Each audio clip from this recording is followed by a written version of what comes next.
Everyone, welcome back to the Kata Coach, bringing you a new video today on Hien Nidan. I hope you enjoy it, and don't forget, if you're new to this channel, please like this video, leave a comment, and don't forget to subscribe.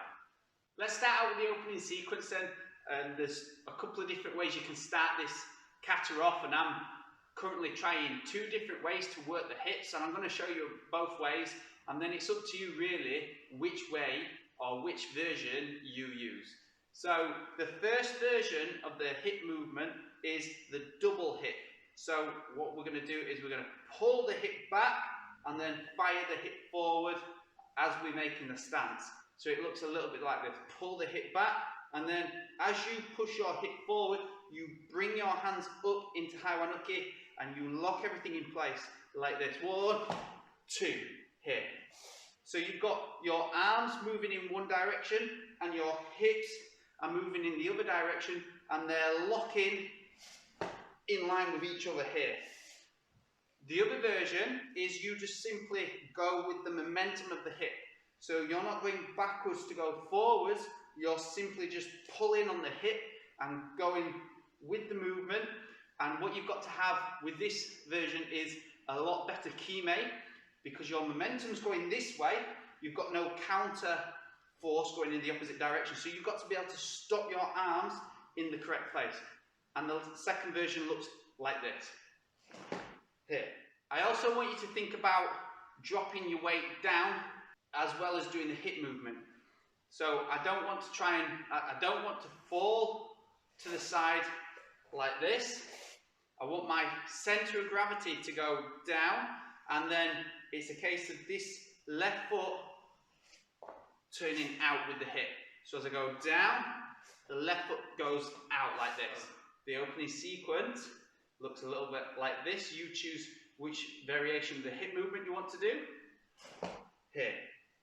Make sure that this knee isn't too bent, and it's still got a slight bend, but this leg is more bent. You've got more of your weight back here. So from here, what I'm trying to do is align my big toe, my knee, my hip, my elbow, my fist, my shoulders in line here. So that's the line you want to take when you execute the first block. Here. From here, this top hand, bring it down and then fire it forward. And I'm not focusing as much on this hand. As my body turns forward, this hand naturally comes into my body. And what I'm trying to do is squeeze here. Don't roll your shoulders forward, but use your chest muscles to squeeze here like this, okay? Instead of that, okay? And then from here, my hip is pushing forward, but at the same time, keep the position of your stance. And then pull on the right elbow, push on the left fist, and you're just going to snap your hips sideways a little bit more here, okay? And I want you to think that there's someone stood behind you and this is going to elbow them. So that's how far back you want this to go. Now, this is a really awkward position because you're twisting your body in lots of different directions. So your upper body's going backwards, but your lower body's going that way, okay? So you've got to try and find that sweet spot of where it all kind of just fits in nicely. So from here, if I turn all the way back now, I'm compromising this front knee. Okay, so I find that sweet spot here. The next move, the right then, you can turn on the balls of your feet and you're shifting your weight this way, but you can also turn on your heels. And I try and do both methods. I like to experiment, and I really enjoy going on the heels this time. It feels much stronger. Okay, so from here, I bring this hikite to the opposite hip. Then it's going up, keep the shoulders loose, and twist here on that rear leg. And just repeat, 1, 2, all right? Next sequence then, what we're going to do, this leg is really important. I'm going to throw it up. And as I throw it up, my hip is going forward. It's almost like I'm purposely trying to lose my balance. So I'll go here, and my weight is over here now, and I've got to try and catch myself to throw the kick out. I'm shooting, turning that leg up, really pushing the hip through, and then catch yourself to execute the Kyage. Here, 1, 2, and block. So the last part of this beginning sequence, when we do the Shuto-uke, I'm in my Kiyage position, I do my Kiyage. Again, don't just let gravity pull you back. I want you to use this left foot, so you kick and you push back here. So that's getting the weight on your rear leg, and you execute the Shuto-uke. So you've landed in your first Shuto-uke, you're hitting this midpoint, you're keeping the knees compressed here, and the shoulders and the hips remain straight forward. And then this foot is just gliding along the floor, and nothing else really changes until you're ready to execute the block here. And when you're ready, your hips, your shoulders, and your hands all perform together here.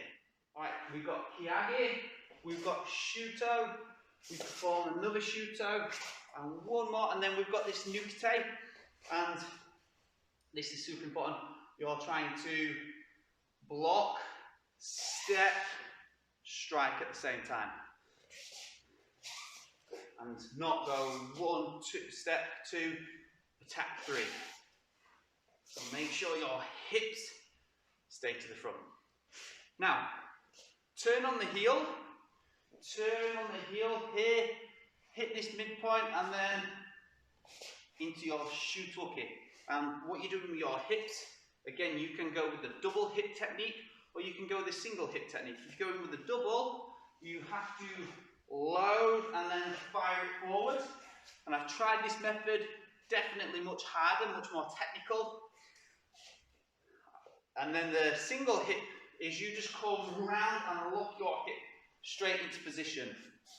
And you're going with the momentum, but again, remember, you've got to have that good kime here.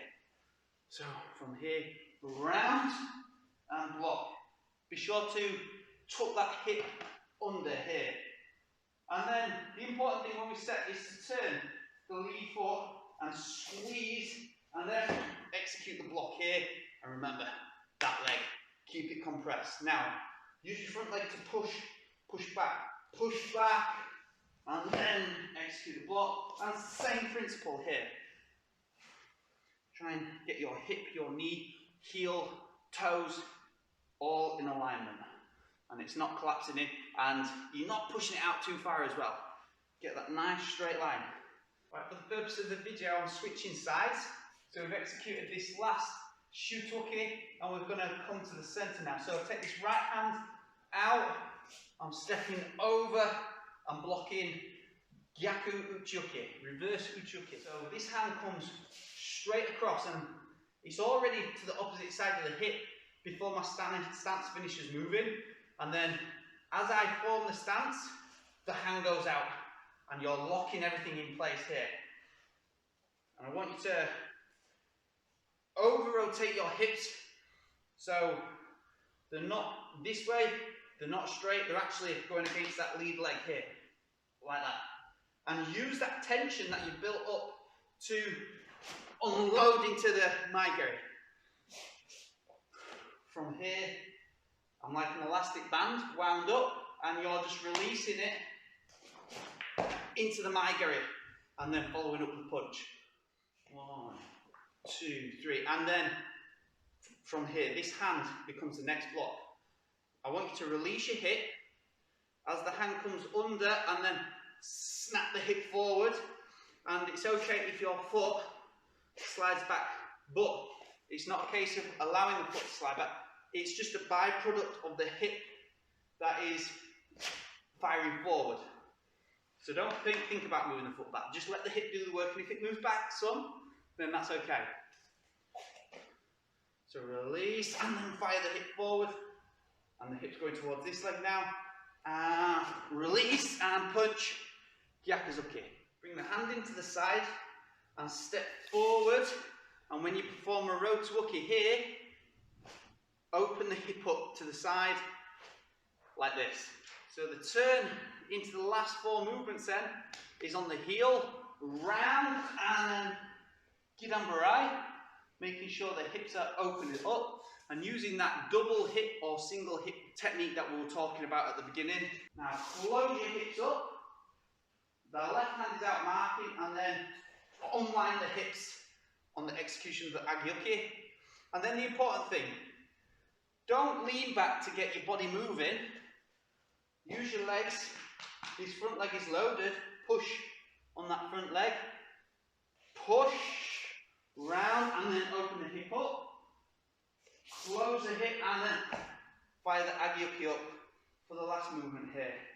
Don't forget the ki points on this kata are here on the first nukite, and then on the last Agilki we're also going to perform a ki. I hope you've enjoyed this tutorial on Hyan Nidan. If you're new to kata and want to improve your kata and need that extra edge, then visit my website www.thekatacoach.thinkific.co.uk, and you can pick up my free course 10 skills every karate beginner needs to know, along with my free ebook 10 principles every kata practitioner needs to know. Click the link below and you can access that for free.